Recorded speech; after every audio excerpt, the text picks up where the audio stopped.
accidentally ended the video there. So we got one nail in where I accidentally ended the video. Now we're putting the second one in. We're going to put a third in the middle and then the two more up top that we took out. So far we haven't caused damage to the shingle above. Let's try to keep it that way.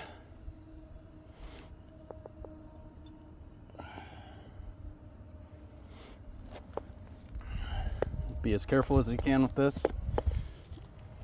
Lift it up, maybe partially 20 degrees or so. Get right on that sure nail strip. Drive it in. Still needs to go a little further. We're going to set the nail set on it.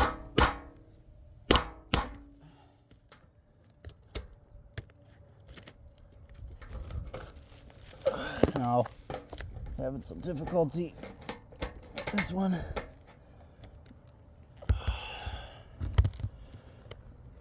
Getting it through the metal of the box vent.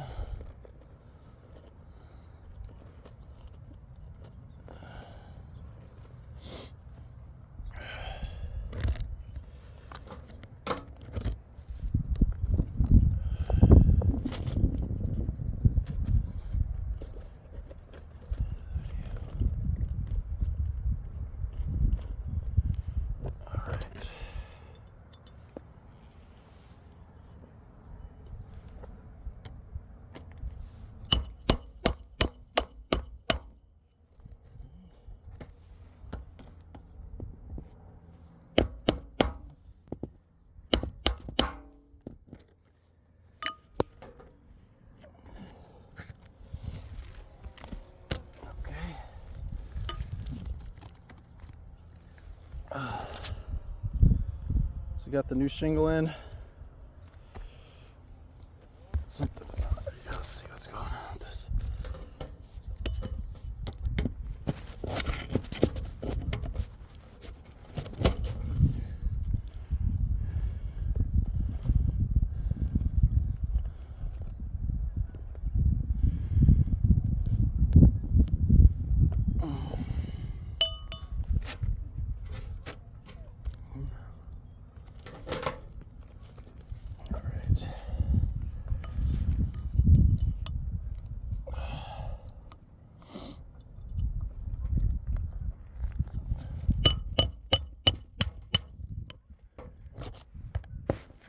That worked. Okay, so successfully drove that nail in and the one at the other end. So now we're looking at doing two more out here in the field of it.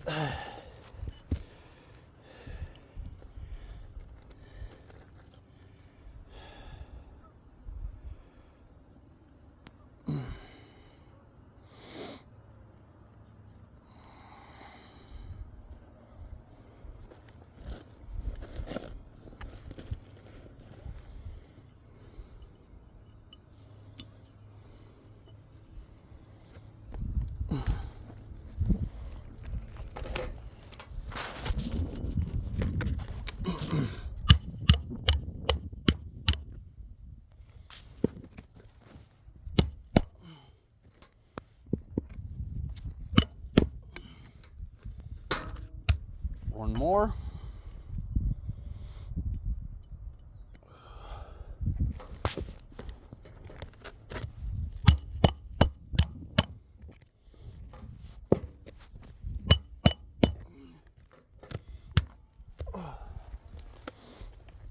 All right, so we've got the 4 in here.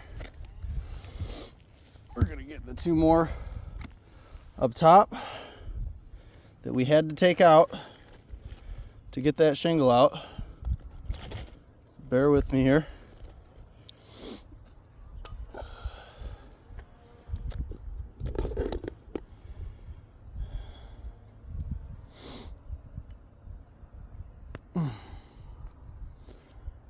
Okay. So we were right in here. I'm going to carefully lift up that shingle as carefully as I can.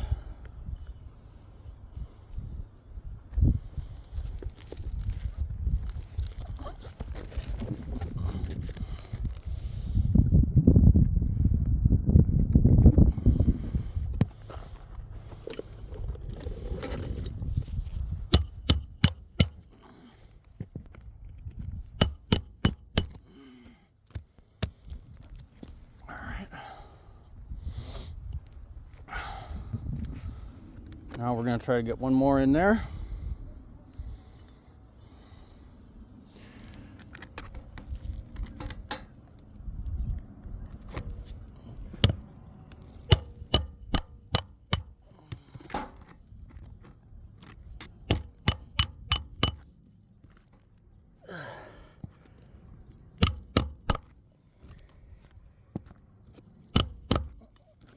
All right, so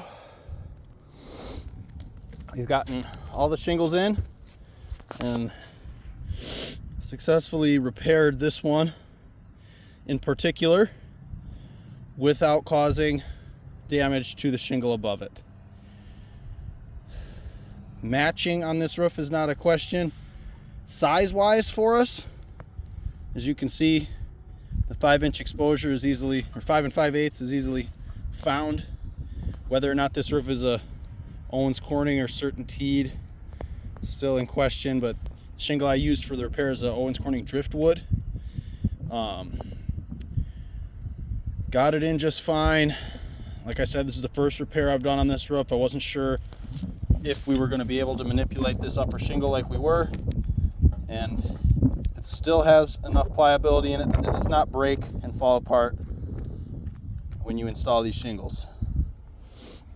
So that's not a concern.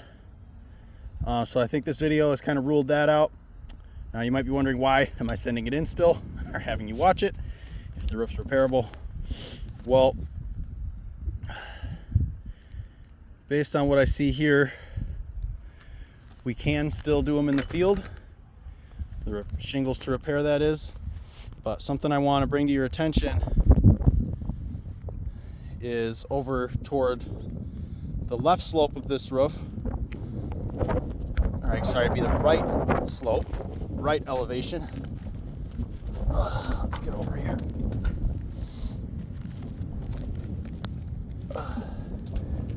See, there's some damaged shingles out on that slope. More of them laying down in the valley as there was before. It's actually more that came off now than last time I was up here. So what I was saying is, concern we have trying to make repairs on this roof is some of the shingles being paid for that are wind damaged, like this one right here. This creased shingle. It's actually two shingles. This one, there's the separation, and that one are ran underneath the slope. So we can take this one out just fine, repair it. But to take this one out, as you can see, it is ran underneath here. Now, there are 1,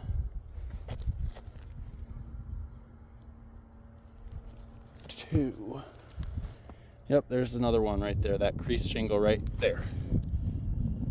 That one and the one I'm looking at now are ran underneath these adjacent slopes. So lifting these shingles up and replacing everything that has to be affected when we pull these up is going to be necessary. We can't take these out without manipulating these slopes. So considering how this valley is wove together here,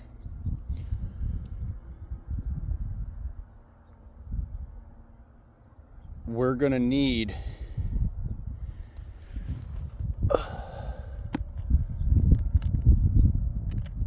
this shingle. That's one.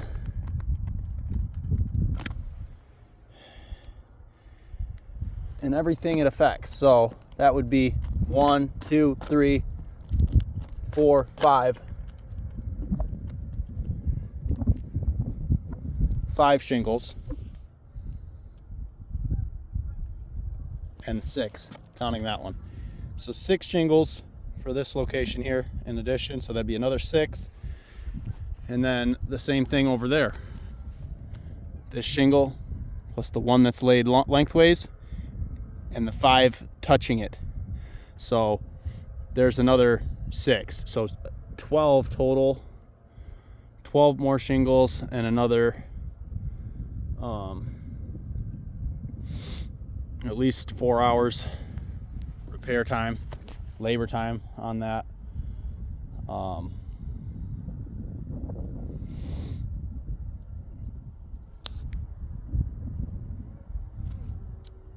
There may be other locations where they're ran under these adjacent valleys. If we incur those or run into them. Oh, I don't see any on this side. Oh, yeah, there is. So we're at 12 additional needed right now. 12 additional in 4 more hours. And then we got this one. This one next to it, and then this, where it's run under. So this one, this one, this one, this one, this one, everything down to where it's touching. So there. 1, 2, 3, 4, 5, 6, 7. Yeah. So an additional 7 over here. Look at 19 added. So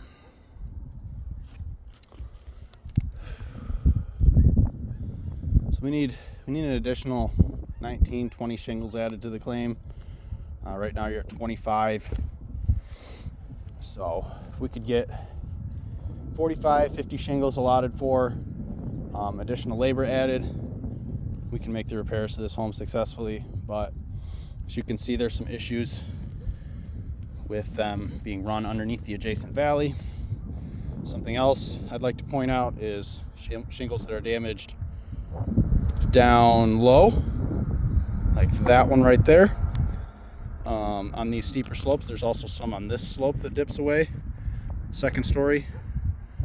To access those, we're going to need to install a harness into this ridge.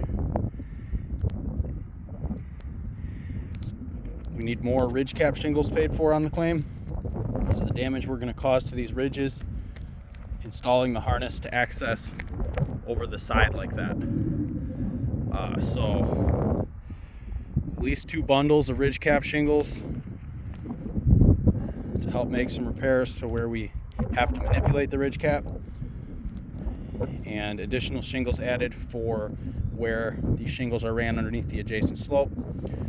So, you know, my rough count today is close, not a guarantee. So if we could add 25 more shingles to the claim, that'd be excellent. 25 more shingles and another 6 hours labor time would be phenomenal. And the ridge cap that needs to be nailed through to safely access the slopes that have damaged shingles that can't be accessed using a Ridge Pro because of the angle of the slope. We can't put a Ridge Pro over this to access that far slope. So some second story access would be great as well, considering what we're going to need to do there.